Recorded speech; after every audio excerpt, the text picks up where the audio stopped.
The Great Kapok Tree, A Tale of the Amazon Rainforest by Lynn Cherry. In the Amazon rainforest, it is always hot, and in that heat, everything grows and grows and grows. The tops of the trees in the rainforest are called the canopy. The canopy is a sunny place that touches the sky. The animals that live there like lots of light. Colorful parrots fly from tree to tree. Monkeys leap from branch to branch. The bottom of the rainforest is called the understory. The animals that live there in the understory like darkness. There, silent snakes curl around hanging vines. Graceful jaguars watch and wait. And in this steamy environment, the Great Kapok Tree shoots up through the forest and emerges above the canopy. This is the story of a community of animals that live in one such tree in the rainforest. Two men walk into the rainforest. Moments before, the forest had been alive with the sounds of squawking birds and howling monkeys. Now all was quiet as the creatures watched the two men and wondered why they had come. The larger man stopped and pointed to a great kapok tree. Then he left.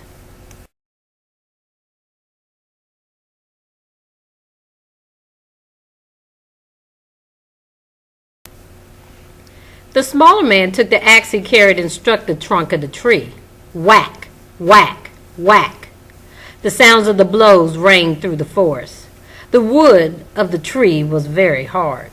Chop, chop, chop. The man wiped the sweat that ran down his face and neck. Whack, chop, whack, chop. Soon the man grew tired. He sat down to rest at the foot of the great kapok tree. Before he knew it, the heat and the hum of the forest had lulled him to sleep. A boa constrictor lived in the kapok tree. It slithered down the trunk to where the man was sleeping. He looked at the gash the axe had made in the tree. Then the huge snake slid very close to the man and hissed in his ear, "Senor, this tree is a tree of miracles. It is my home, where generations of my ancestors have lived. Do not chop it down." A bee buzzed in the sleeping man's ear. "Senor, my hive is in the kapok tree, and I fly from tree to tree and from flower to flower collecting pollen. In this way, I pollinate the trees and the flowers throughout the rainforest. You see, all living things depend upon one another." A troop of monkeys scampered down from the canopy of the kapok tree. They chattered to the sleeping man. "Senor, we have seen the ways of man. You chop down one tree and then come back for another and another. The roots of these great trees will die and wither, and there will be nothing left to hold the earth in place. When the heavy rains come, the soil will be washed away, and the forest will become a desert." A toucan, macaw, and a cock of the rock flew down from the canopy. "Senor," squawked the toucan, "you must not cut down this tree. We have flown over the rainforest and seen what happens once you begin to chop down the trees. Many people settle on the land. They set fires to clear the underbrush, and soon the forest disappears. Where once there was life and beauty, only black and smoldering ruins remain." A bright and small tree frog crawled along the edge of a leaf. In a squeaky voice he piped in the man's ear. "Senor, a ruined rainforest means ruined lives. Many ruined lives. You will leave many of us homeless if you chop down this great kapok tree."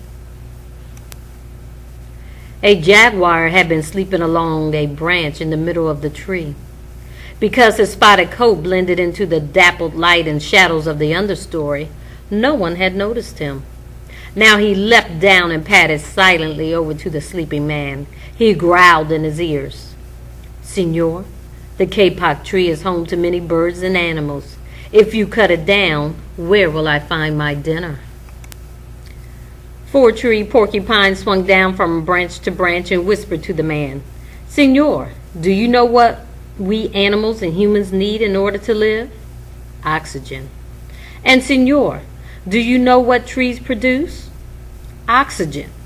If you cut down the forest, you will destroy that which gives us all life." Several anteaters climbed down the kapok tree with their young clinging to their backs. The unstriped anteater said to the sleeping man, "Senor, you are chopping down this tree with no thought for the future. And surely you know that what happens tomorrow depends on what you do today.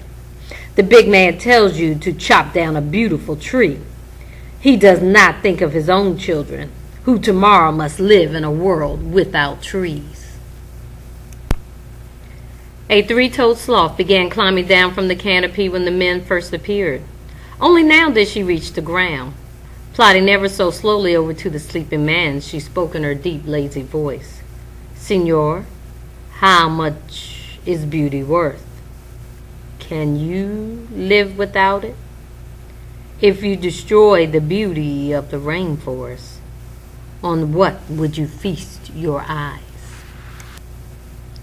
A child from the Yanomamo tribe, who lived in the rainforest, knelt over the sleeping man. He murmured in his ear, "Senor, when you awake, please look upon us with new eyes." The man awoke with a start. Before him stood the rainforest child, and all around him, staring, were the creatures who depended upon the Great Kapok Tree. What wondrous and rare animals they were! The man looked about and saw the sun streaming through the canopy.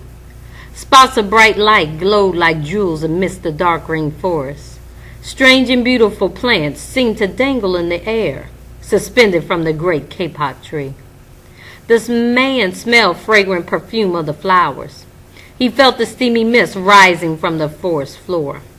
But he heard no sound, for the creatures were strangely silent. The man stood and picked up his axe. He swung back his arm as though to strike the tree. Suddenly he stopped. He turned and looked at the animals and the child. He hesitated. Then he dropped the axe and walked out of the rainforest.